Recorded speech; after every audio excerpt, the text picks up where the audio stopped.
step out. It's your favorite superfan back for another episode of Seahawks TOK. Guess about that? Have I said, go Hawks, and I'm not even biased. It's gonna warm up pretty quick here. We're gonna get an interview today. I know it, because I'm getting so popular. But anyway, what's going on out there? Oh, it must be something good. I'm making sacrifices for you guys. Anyway, let me take this off. I'll show you some cool stuff. Look at that. Go Hawks for that. Yeah! Go Hawks for that. Yeah! Go Hawks for that. Woo, that's right. And go Hawks for that. Number 3, Russell Wilson. I like it. Alrighty. This week we're playing the Cardinals. Cardinals are stupid. Not people, just the bird. They're just red, they don't do anything. Seahawks eat fish, kill stuff. Cardinals just eat seeds. That's right. They're just red, that's the only reason people like them. You know why I don't like red? Because it's not blue and green, that's why. All right. Wow. What? Wait a second. Let me turn down that crowd sound a little bit. How's it going, Pete? It's going pretty okay. Nice of you to come back again. Well, you're I pretty see friendly. you stopped chewing gum this time. Yep, stop chewing gum. Yep. Well, the big question is, I have coming up, what are you guys going to do about defense this week? Defense? What? I wonder. Yeah, defense, you know? Like, defense? Like trying to keep the other key team from scoring? Well, we got Russell. We don't need to do that. Yeah, I know you got Russell, but Russell can't do it all. I beg to differ. So, He's Russell. What about the defense? Well, we decided to not really do that this year. Oh, so you guys aren't doing that this year. I get it. That explains it. I know it does. What's your point? Okay, well, they're not doing defense this year, apparently. I don't know if you heard him exactly. Well, anyway there, Pete. I guess you got a game to get back to, and I didn't come out here to miss the game for nothing, so I need to teach TOK. Thanks for stopping by, and you might want to look into the defense. You're welcome. And quit talking about defense all the time. Bit to keep the other people from scoring. That way Russell doesn't need to score 35 touchdowns in a game. Just an idea, but I'm not getting paid millions. Yeah. All right, guys. Welcome. This is another episode of TOK. Let me take off that glove. Wait, I didn't put that thing in there. Oh, well. Well, that'll work anyway. Anyway, so another episode of TOK. And we're going to continue talking about religion today. And so, let me just put this up here. There we go. Goodbye Seahawks thing. Beep. There we go. Okay. Anyway, guys, did you see all those clothes the Seahawks fan had on? My goodness. Yeah, I better put these back on. These aren't really Seahawks clothes, but they fit colors anyway. But anyway, guys, so we're going to talk about religious practices today a little bit, and then we're going to, remember, we're still talking about how things in religion help create religious knowledge. And then we're going to look at a really interesting theory called Structuralism, which was an anthropological theory, really in the beginning, but it has a lot of implications for religion and religious thought, which I'm going to make the tie together there. Anyway, okay, so religious practices. So what you see up there in the corner is a picture of the Kaaba, which is the end point of the Hajj, or the pilgrimage for Muslims to go to Mecca. And the Kaaba means cube in Arabic, and that's what it is. I'll talk about it in a second. So that's what's going on, and they circle it 7 times. Anyway, so I'll talk about that in a minute. But anyway, so religious practices, it's dictated often by a deity or a method to attain oneness or a higher state of enlightenment. What I mean about religious practices here is every single solitary religion has religious practices. It's one of those things which distinguishes a religion from not a religion. I've mentioned atheism being a belief, right? Okay, it is. But it is not a religion. It does not have practices, it does not have rituals, it does not have, okay, all these sorts of things.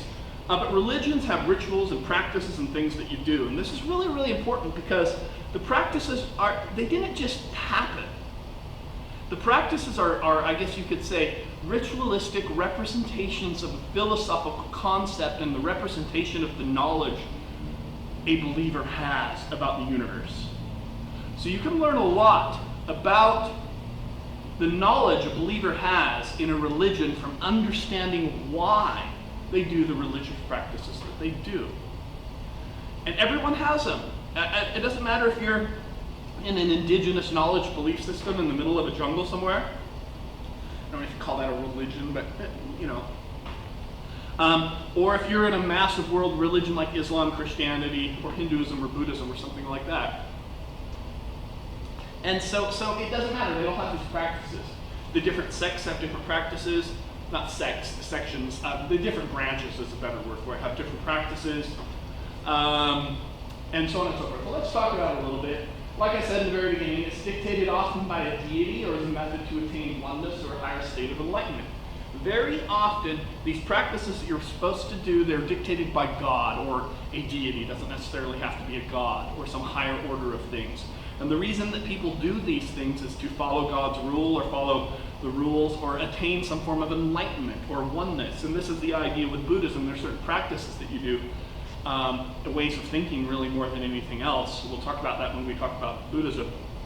There are certain things that you do to attain this sort of enlightenment, to skip being reborn again. And right away, it makes the assumption that these deities and this ability to attain enlightenment actually exists. Because why would a Muslim spend all the time and money and effort to get to Mecca for the pilgrimage if God didn't exist in the first place? Why would a Catholic go to confession or get baptized if they didn't believe that God existed? I mean, why would you confess? That would just be like me randomly going to a stranger and confessing my sins to this stranger. He can't do anything about it. You're like, oh, interesting story. You should really try to do less of that. Sounds like a bad thing. But you see what I mean. So it means it's a representation of a knowledge. And so why do people do these things? And I'll talk about the pilgrimage. Oh, I'm going to sneeze. Oh my good. Sorry. I'll talk about the pilgrimage in just a second. But anyway, so there's very often ritualized behavior.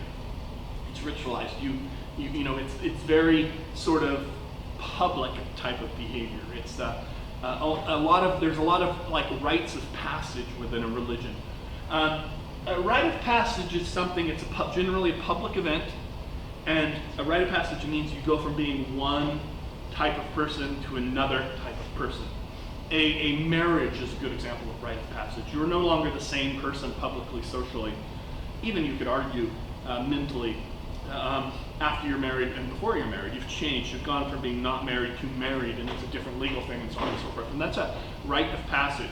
Another one is graduation. And this year's is kind of messed up, I think, but whatever. But you go from being a high school student to a not high school student to an adult, kind of. And, you know, there's a lot of different rites of passages, and very often in religion there's a lot of rites of passage. And, like, for instance, baptism, you go from being non-baptized to baptized. You're a different person, apparently, in the eyes of God once you're baptized, at least in Catholicism. Well, no, in pretty much all of Christianity. So nevertheless, so it's tied closely to the culturally distinct and specific knowledge. Now, religion is filled with something called esoteric knowledge. And esoteric knowledge is kind of it's a name. Esoteric means it's knowledge only a select few people have. And that few, it doesn't necessarily have to be few, but it's people of a certain specific cultural group, okay? Religions are filled with esoteric knowledge. Like, for instance, if you say the high priests or shaman, I think is, whatever, there's two more pronunciations than one for that. But anyway, so these people, they hold a specific type of knowledge that other people don't hold. Like, for instance, knowledge of which spices and herbs, which plants do which things and which effect, or what goes on in the sanctum in a Catholic church.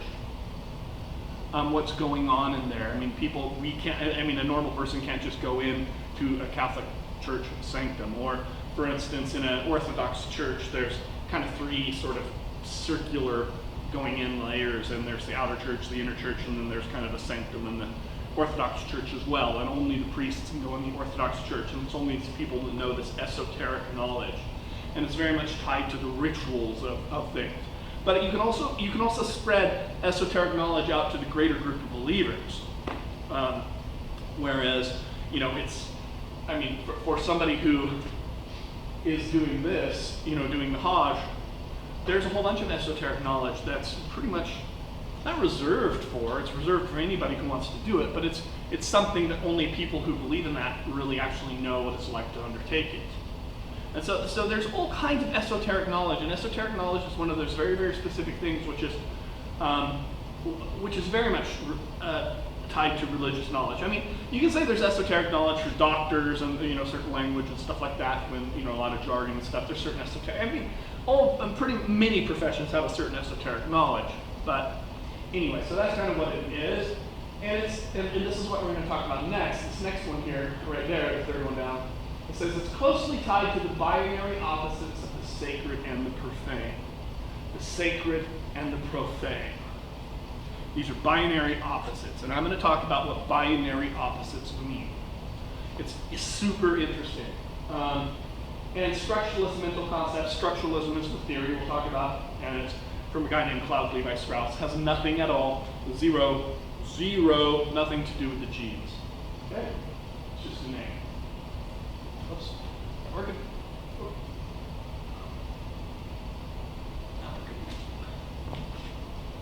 All right, there we go.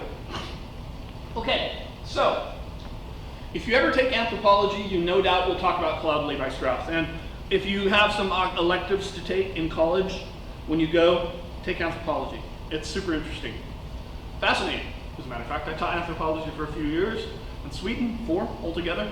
Fascinating, super interesting subject where it's the study of human cultures, and you study different cultures around the world and the kind of, the idiosyncrasies of the cultures and, kind of what makes them tick, to make a long story short. And it's really interesting to see how similar yet how different things can be.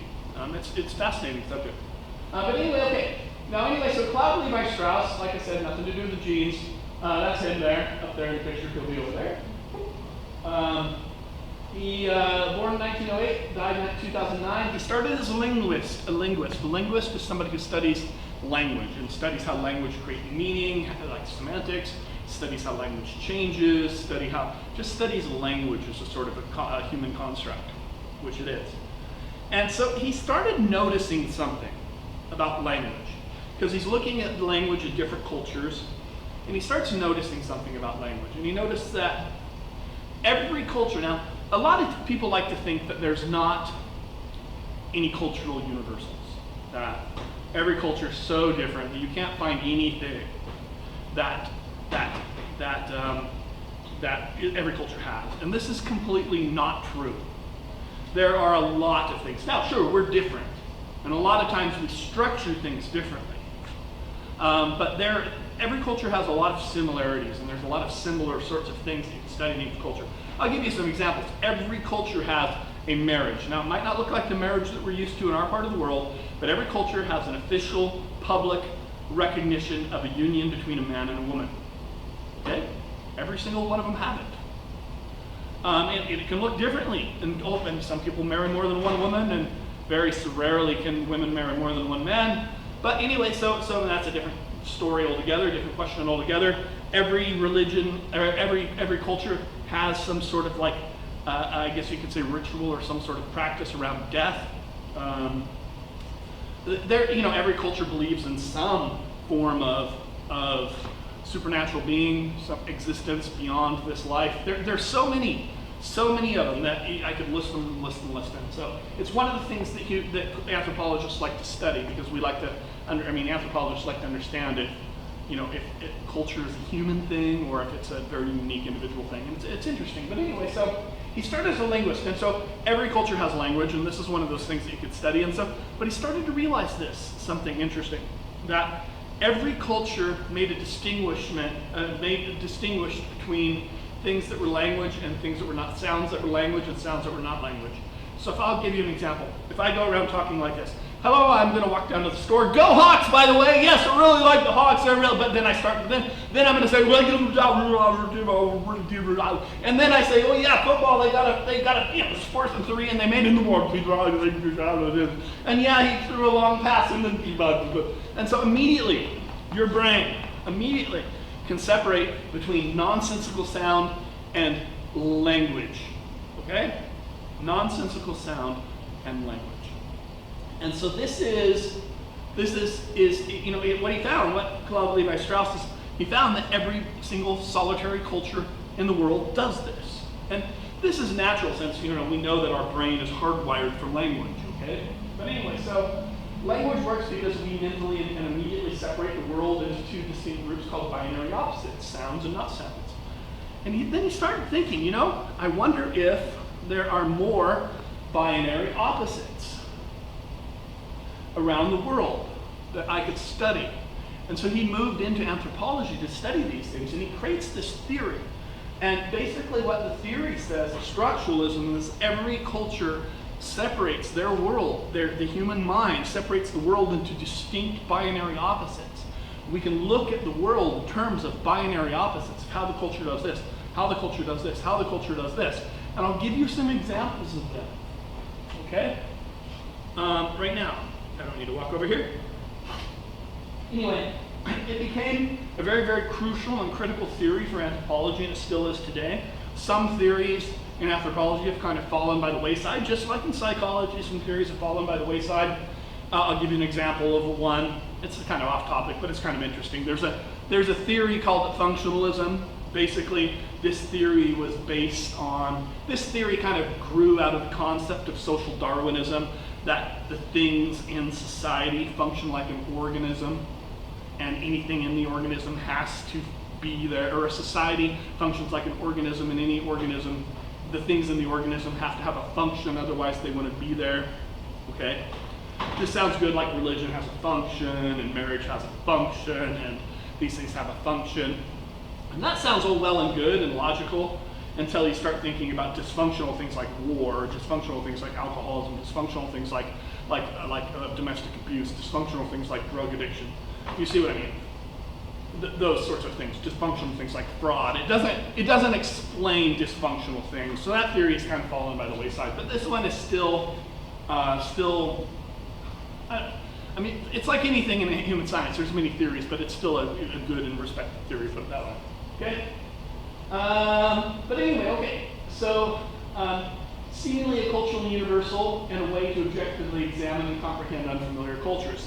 So what he's saying is that it seems to be a binary, that organizing the world into binary opposites seem to be culturally universal, and we can understand cultures by understanding what they have as binary opposites.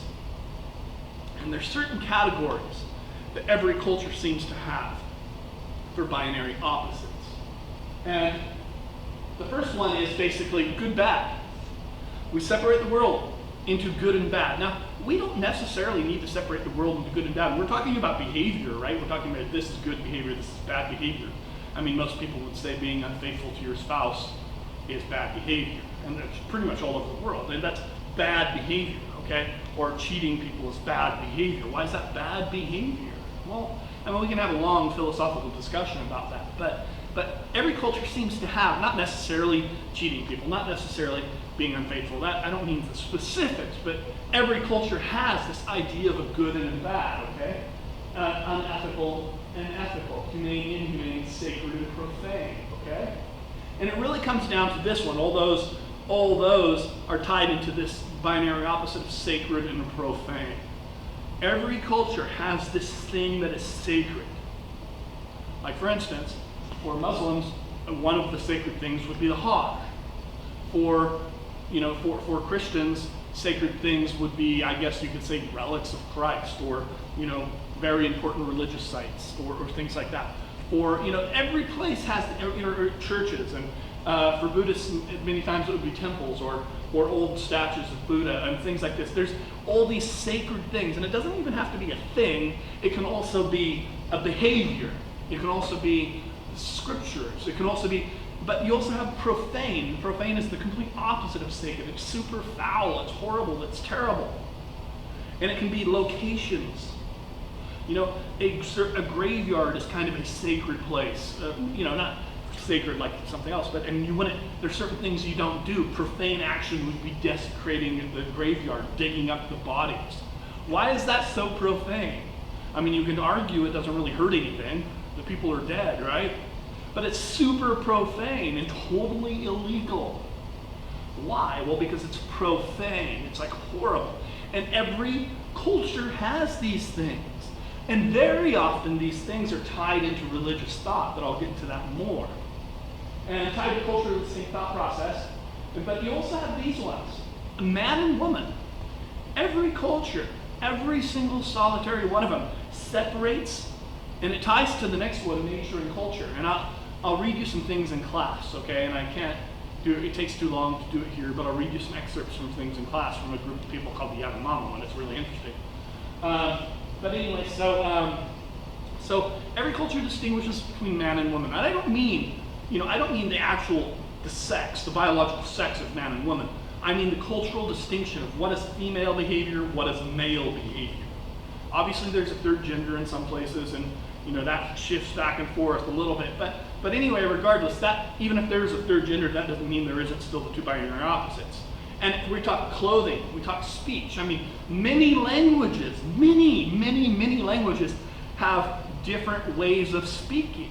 A female speaks in a particular way. There's certain sort of articles, like the, if it's a female article, it's a male article. When a female is speaking to a male or a male is speaking to a female, nouns change. The endings of nouns, like in Russian, change. And there's all kinds of things. It's just like completely separated, and many languages have that. English doesn't really have that, but most of the European languages do.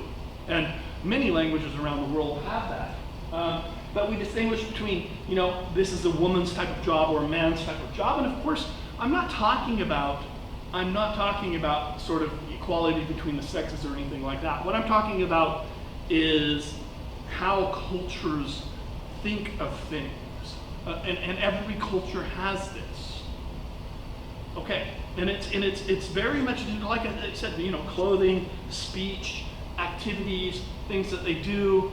I mean, even very much in very liberal Washington in 2020. Makeup is primarily used for women and not for men. Fingernail polish, men don't use it unless you're a catcher in baseball, right? And there's all these sorts of things, and obviously men can and some women don't, and so on and so forth. That's not what I'm talking about. But these sorts of things are very much a man's job. And still many of the religions today are very much a man's job. I mean, you still today, 2020, cannot be a female priest in Catholicism. You can be a preacher in the Protestant churches, but you see what I mean, okay? So nature and culture, and this is tied to the man-woman thing. But we as a species, we like to go out in nature, but we've always distinguished between nature and culture. We human beings are culture. That is nature, okay? First, we keep nature away from us. This is one way to look at it. Away. We like to go in nature, we can go there, but if a bear comes walking down our street, go away, bear, or we will shoot you. You can't even be here. Go away. You can't be here. Cougar, no, we'll shoot you and kill you if you do not go away. Just go away. You can't even be here. We don't even. But it's more so than that we actually make actual physical boundaries between nature and culture. And it's more even about our personality. We despise it when human beings act like animals. All right? What do animals do? They kill, they steal, they don't have any conscience,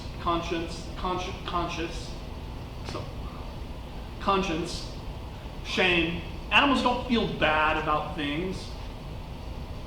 Okay, and so, if you think about all the things, things we say, quit eating like a pig, quit acting like a dog, whatever the things we use very much in our language, the nature is a very negative way of explaining or saying how somebody's behaving.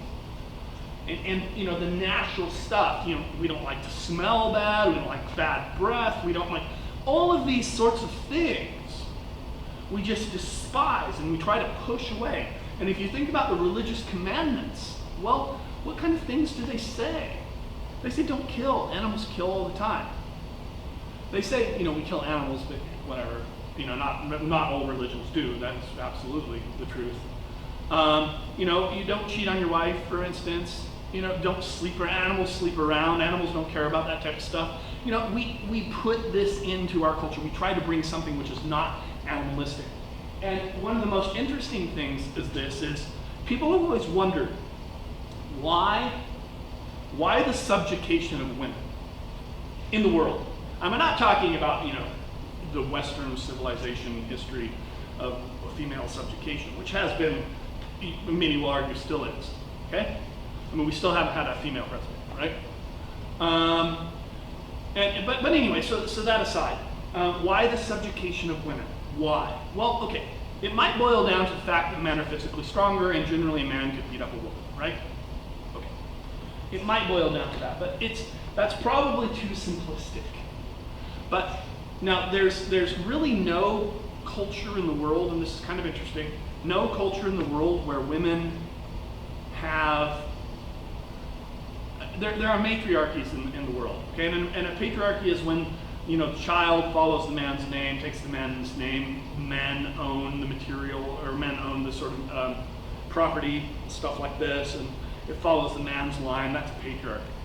There are matriarchies in the world where the children are the woman's children. And if the man and the woman separate, she goes with the woman, the kids go with the woman, and they're the woman's line, and important, valuable material and property follows the woman's line. Okay, there's some few cultures, I think something like 10%. Even in those cultures, there is no culture where women have that matriarchal power and hold political power, and the sort of the power to decide laws. No, this is pretty much a man's game all over the world. Okay, and so one of the arguments is that part of this, men take the power because they've had the power, right? You could argue that men are more testosterone, biologically more aggressive, and so on and so forth, which is the truth. But one of the arguments here is that women are seen by men as being closer to nature. Women give birth, women nurse, women bleed. And that whole sort of like birthing and menstruation cycle, that is really strongly regulated. Now, we don't have it here. It's really, really strongly regulated all over the world. I'll give you the example of the Yanomamo. When the women, who are mostly pregnant all the time, so they don't have that many periods, but when they have their periods, they have to walk around like this in the camp. All right? For instance, Trobrianders in Papua New Guinea, in many places, they have menstruation huts. The women have to leave this community and go live in a menstruation hut when they're having a period. A woman who is menstruating cannot touch a man's food in Trobrianders, in Papua New Guinea. With the Trobrianders in Papua New Guinea, it's a horrible affront. It's too close to nature, it's dirty, it's not culture, it's unclean. Just like animals, just like whatnot. And so that's one of the arguments that men somehow who have, taken and defined culture. It's the man's definition of culture. And somehow, because they've had the power, they've been able to define it. And subsequently, women are closer to nature. So that gives a reason to subjugate. Because we're culture, and look at that. And there's a whole bunch of other stuff involved in that, which is kind of interesting still today. And if you think about your own family experience, it might not correspond really in this modern society, but women traditionally have very much, it's still today. If you take 10,000 women around the world, and you say, in 1 month, in 1 week, how far do you go away from the house? The circumference, the radius away from the house. How far do you go if you make a circle? If you got, here's house, how much space? 10 miles, 5 miles, 10 miles, 20 miles, whatever. Men are probably 95%. going to be traveling further away from the house. The women are more domestic, dealing with the kids, which is a thing which is more close to nature. So those are some of the sort of the things that he found all over the world. And that's the idea that we separate into these binary opposites, man and woman, nature, culture, and then subsequently sacred and profane, which gets back to the religion bit. I think I'm going to probably end this one here right now, for now. But so you can tie that to the religion bit. And so very much like this idea of the subjugation of women, which the argument is that, the man and women binary opposite, women are closer to nature and men closer to culture. It's men subjugating women in this sort of religious world. And if you look around the world, massive, disproportionate numbers where men are in charge. And I mentioned the Catholic Church, and I'm not saying anything bad about the Catholic Church. It's just, it's a fact. That's the fact. That's all I'm saying. But if you look all over the world and all the religions around the world, and even smaller tribes like the Yanomamo I'm talking about, and other smaller tribes like groups of people like the Trobrianders of Papua New Guinea, and they're all over, everywhere. It doesn't matter where you look.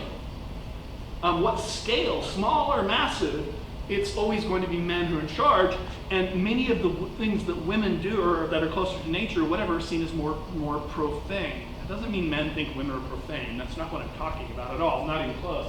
But you have these ideas, these binary opposites tied into religious thinking. And so I'll just do one little last slide, and then I'll pick up on it last time, but I just wanted to make the thing. So what happens is structuralism and religious thought. It's clearly tied to a religious mental reality. There's a mental reality, and this is where the reality of religion lies. It lies in the mental reality, because obviously it's not going to lie in a physical reality. It can't. Based on, we believe in something that we don't know is true, there's no way that physically we can prove it. So it has to be a mental reality, and then so subsequently, the structuralism and religious thought, it's tied to this mental reality of sacred and profane, of good, bad, right, wrong, this area is holy and this area is not. And you see what I mean, all these things that we separated. And fundamentally, the idea of good and evil. God, the devil, boom, right there, binary opposites. God creates everything in the Christian and in the Western. Lucifer says, the angel says, I want to be more powerful than you. No, that's the most horrible thing that you can do. Off you go, cast out of heaven, goodbye, good, evil, good, evil, good, evil. Because what he did was profane. All right? And determine incorrect religious behavior. And so subsequently, what you do, if you try to, why was it so wrong for Adam and Eve to eat from the tree of knowledge? Well, because God said don't do it. It was profane to go against God. What God said is right. Eating from the tree of knowledge is wrong. Every religion has this idea of right and wrong. It doesn't have the same creation story. It doesn't have the same Adam and Eve stuff. But every religion has those fundamental things which illustrate the sacred and the profane. We'll talk more about this later. It's really interesting. Once again, I wish we were in class. It's so fun to have these discussions in class, but I keep saying that. But what am I going to do? What are we going to do? Just do the best that we can. Anyway, okay? Go Hawks! Beat the Falcons. Not the Falcons. What am I saying? Cardinals. Cardinals. Beat the Cardinals. Stupid red birds eating seeds. Go catch a fish, bird. See ya. And I'm going to get back to the game, guys. Here. I think something good's going on out there. I do. Look at that. What? Yeah!